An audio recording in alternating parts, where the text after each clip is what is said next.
bads of Bollywood. उसमें जो दिखाया बॉलीवुड के बारे में, what was real about it? The politics that happens here. यहाँ पे भी ऊंच नीच चलती है. किसी ने कभी नीचा दिखाने की कोशिश करी? हाँ, co-actors करते थे. The only thing that has got me this far, I think, is discipline and hard work. Quality over quantity now. Shahrukh sir को देख के कब फर्स्ट टाइम ऐसा लगा कि he inspires you? No, I don't have any competition. I've not come here to compete. I've come here to rule. कुछ scene था हमारा, तो वो ऐसे आए थे. In spite of having the money they have, the fandom they have, they are such amazing human beings. And how is his son?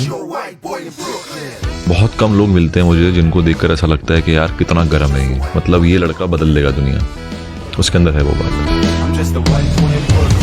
Are you scared of something? डर तो बहुत चीजों का लगता है. कैसा हो कि एक दिन काम मिलना बंद हो जाए. And where does this fear come from? I have seen my father working extremely hard just to feed us. तब ऐसा लगता था कि as a son कि यार I want to give him the best. My idol is my father. I really look up to him. How were you as a kid? Were you happy actually? No, it wasn't a happy house all the time. Things were not going well with my sister. Then my sister left for US and then I couldn't see her for 10 years because of that. But did it affect your sister and your relationship? It did. My sister has 2 kids right now and I haven't seen them. That's why वो सब पलता रहा आपके अंदर, तो आप कहाँ से कैसे खुश रहोगे ऐसे?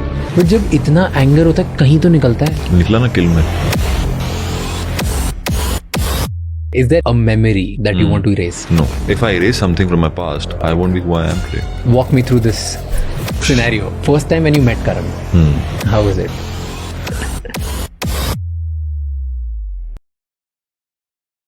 फेस्टिवल सीजन आने से पहले लगता है कि हॉलीडेज मिलेंगी, रिलैक्स करेंगे, पर जैसे ही फेस्टिवल्स आते हैं केओस स्टार्ट हो जाता है, स्पेशली बिजनेसेस के लिए.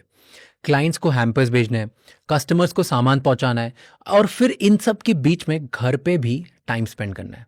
तब चाहिए होता है एक रिलायबल लॉजिस्टिक्स पार्टनर जो एटलीस्ट आपके सामान को इजीली मूव कर सके.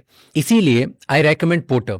उनके 2 व्हीलर से छोटी चीज़ें सिटी के किसी भी कॉर्नर में इजीली मूव हो जाती हैं और सेफली पहुंच भी जाती हैं. पोर्टर 2 व्हीलर्स देते हैं affordable and business friendly services ताकि आप स्ट्रेस फ्री रहें. This episode is supported by our title sponsor Porter. Check the link in the description to know more. और अब बात करते हैं हमारे आज के गेस्ट के बारे में. दिल्ली के एक मिडिल क्लास घर से आया एक लड़का जिसके सपने बड़े थे. टीवी सीरियल से अपनी जर्नी शुरू की. Top shows, fame, stable income, महीने के 30 लाख तक अर्न कर रहे थे. फिर आया एक मोमेंट, अगला स्टेप लेने का, कंफर्ट जोन छोड़ने का. दिल्ली का ये लड़का, लक्ष्य, जिनकी लाइफ सिंपल थी पर सपने इतने बड़े कि बस आगे बढ़ना था. आज वही लड़का फिल्म में लीड रोल्स बनते हुए अपनी पहचान बना रहा है.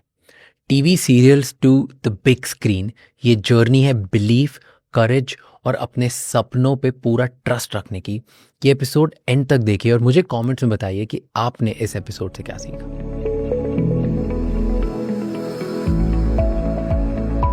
And how real is whatever people saw in bads of Bollywood or bastards of Bollywood, whatever you want to call it, that's उसमें जो दिखाया बॉलीवुड के बारे में, and how real that is.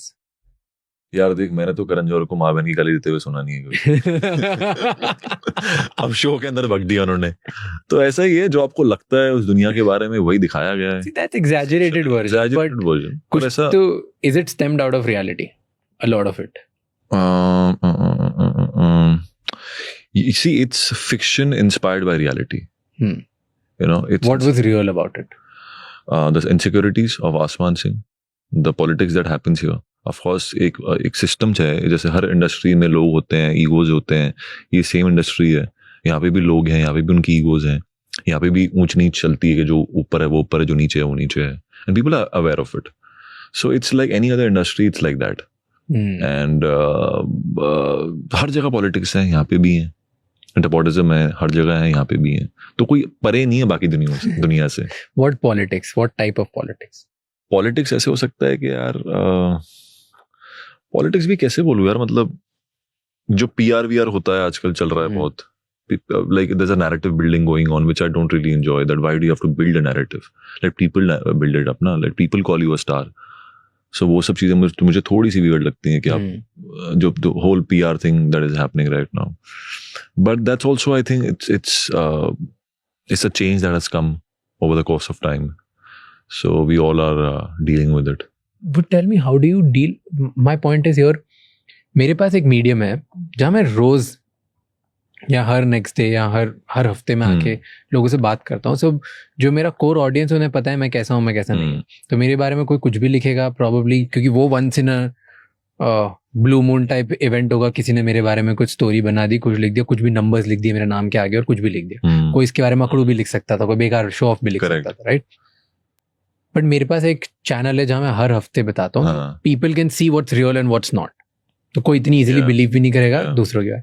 आपके पास है नहीं. You are one, you do movie पैच करी या मतलब सीरीज करी, and then your like for 4-5 months I'm gone. Like you're gone.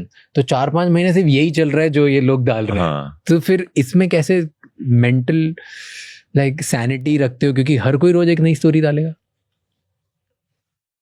डाल सकता है यार, वही तो मैं आपको कह रहा हूँ कि why do I have to deal with it?